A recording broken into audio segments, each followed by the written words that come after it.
Hey guys, it's Kobe here.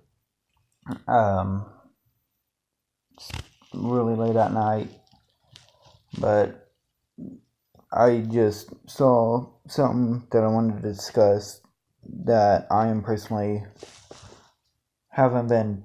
I've been on the sidelines about for months and months and months. Uh, and those gun violence, the shootings that happened in Florida and all that. I'm gonna be honest with you. I hardly know about it. I've been on the sidelines, deep in the silence, because it is a topic that I personally hate and will throw a fuss and rant, which is what I'm about to do.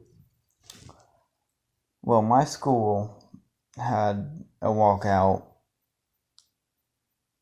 2-3 months ago. Maybe it was earlier than that. I'm not 100% sure. Well, there's video footage of it and videos from other high schools in my area, but I just okay. So the reason I'm making this video is because of gun violence and all that. Yes, I believe guns should not be on campus. Yes, I believe guns should not be near campus unless you are the SRO or you're a police officer or someone within that officer military field. But to protest about it, okay. To have someone attacked, not okay. And if you're gonna protest, don't do it in school. Because I was not part of the walkout, but I was definitely very close. I was close enough to hear what was going on.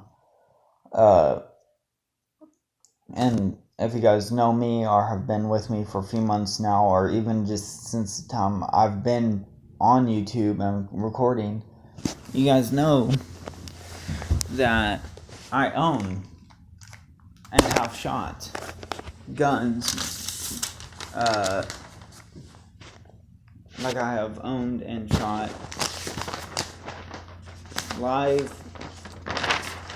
and TL rounds.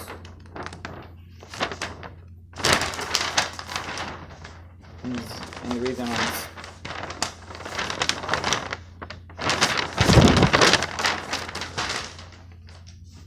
like I have owned and shot.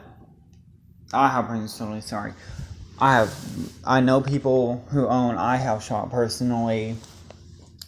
I am going into the military, at least training for it. But it just bothers me how much. I don't know if ignorance is the right word. It bothers me how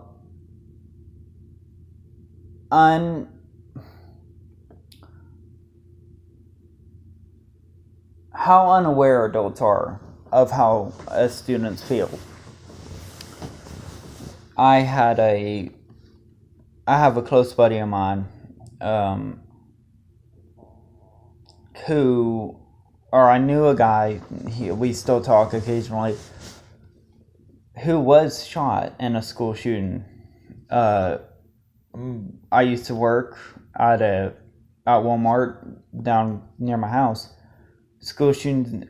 There was a threat of a school shooting there, or a shooting there. There has been threats within the area of where I live in of shootings, let alone the high school, where I would go to, where all my friends are, and all that. And no one takes it seriously, in my book. And bothers me, and this is why I stay on the sidelines, is because, in my belief, guns should not even be on campus, unless, like I said before, unless you're an SRO or you have military and are trained experience and you're good and you're accurate. But no one takes that seriously. What if a shooter breaks into school? Yeah, a lot of people run away, but the response time is slower than you think. Depending, because if you're a high schooler, you know how big schools are now. There are 2 stories that I'd say an acre. Okay, 2 or 3 acres large. They're not small, and we only have one SRO who has the only weapon and the only defense against a shooter. Adults are not aware of that. Now, back onto protester side, don't do it in school, and don't attack people who are stopping your protest. I'm going to be flip-flopping sides here. But, like, I would like another SRO at my school personally, or at least have someone who is trained with weapons, not necessarily a gun, maybe a taser, or anything like that could stop someone. And the question I get is, well, there's 3,000, 5,000 students in a school. They could easily overtake the weapon. Again, I said if you're trained and you know what you're doing. Because one thing I have learned, even shooting the few times I have, is you always keep your eye on the weapon, even when it's holstered. Like, I could go up to my SRO tomorrow and say, do you have your weapon holstered, and can you feel it when someone bumps into you, or even in that case tries to take it? He's going to say yes. I had a teacher who was a cop, and he told me 1,000 times every day that he always takes care of his weapon. And I have this argument with teachers of, well, how can you feel it if you're in a crowd?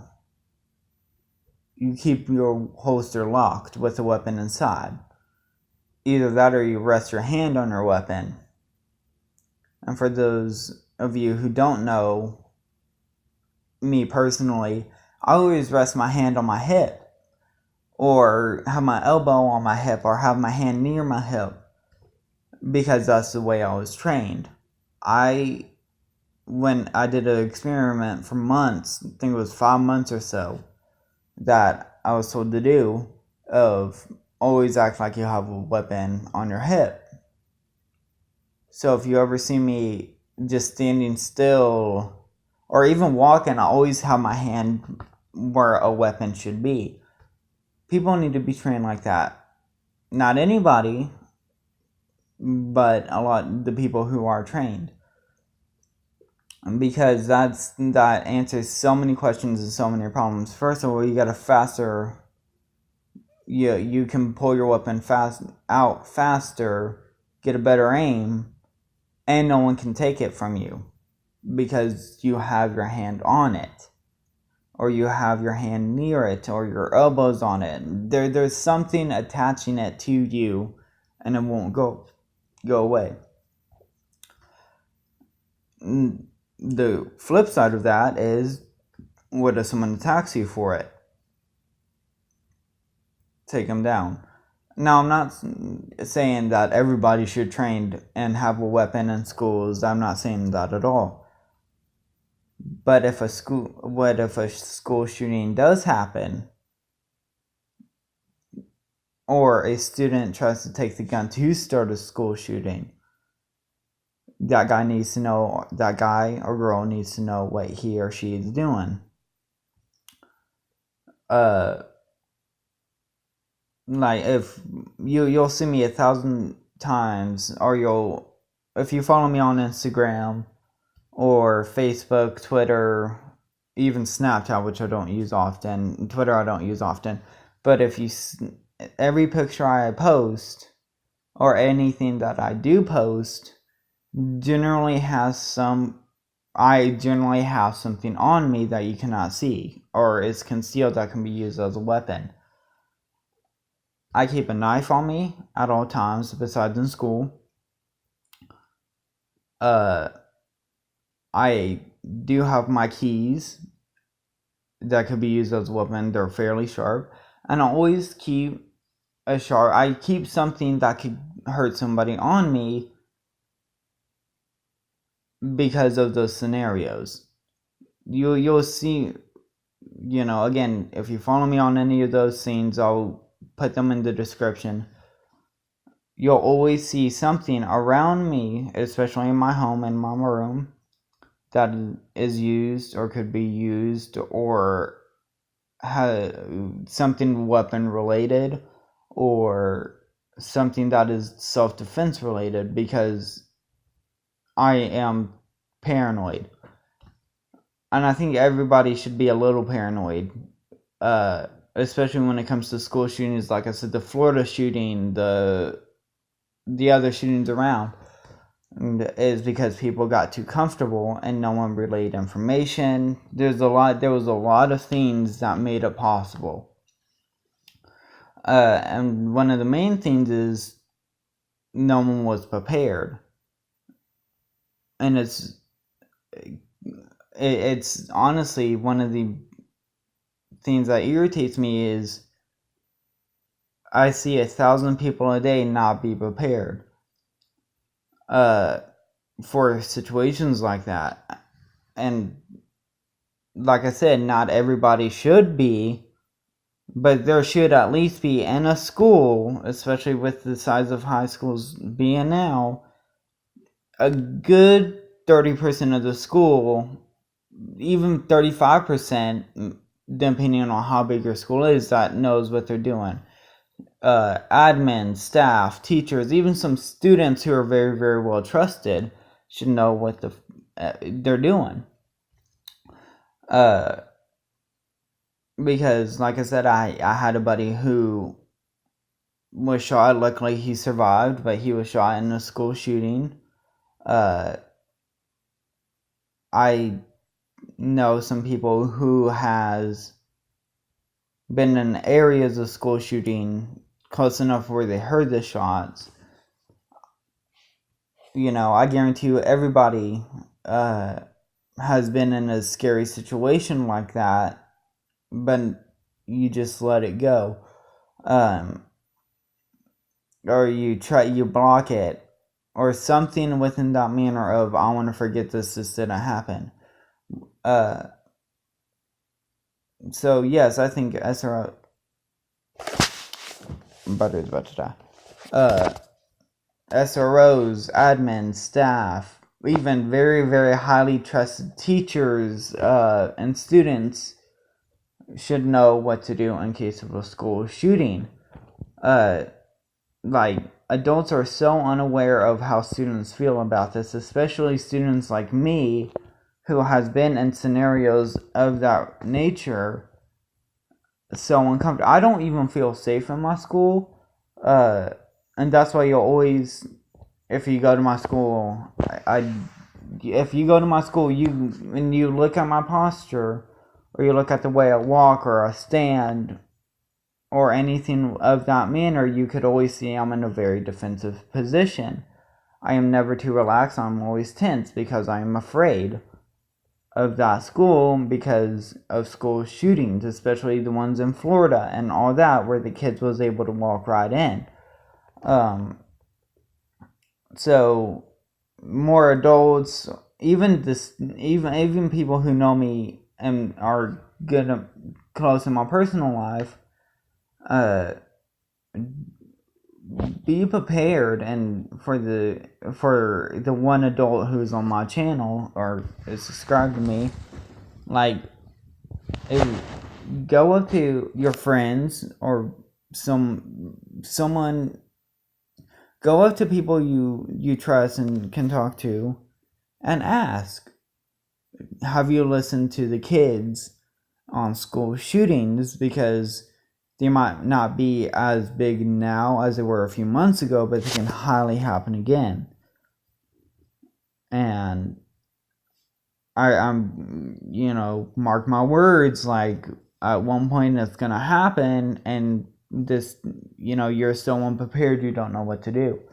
And the reason I say be prepared is because people aren't. People are not prepared. And in that scenario, when people aren't prepared, that's when mistakes happen, and that's when mistakes are made, and that's when more people are injured and or pass away. Is because of one simple thing of not being prepared. Whether that being not knowing where safe zones are, or exit routes, or not staying calm, or just not, anything could be considered not being prepared. You can't prepare for everything, I agree with that. But prepare for as much as you possibly can think of. And that's all I ask of you. I know this is like my third rant this month. But take it, go up to people in the field of, police or military, or has been trained with guns since they're 8 years old or even younger. Ask them, even ask me, what being prepared is, or how can I be prepared in that situation even if I don't have a gun or a defensive weapon. Ask those questions. And adults, ask, younger people, younger fellas, do they know what to do? And if not, teach them.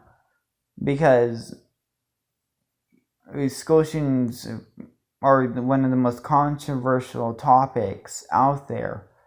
And back to kind of the walkout and the protesters, not only this is not towards them, but to the people they're reaching out to, is listen to us. I know I said at the beginning I wasn't part of the walkout or the protest, but like I said, I heard what a lot of the people were saying. God forbid or for the love of God, I don't remember at this moment, considering it's almost midnight. But listen to us, adults. Listen to the kids, or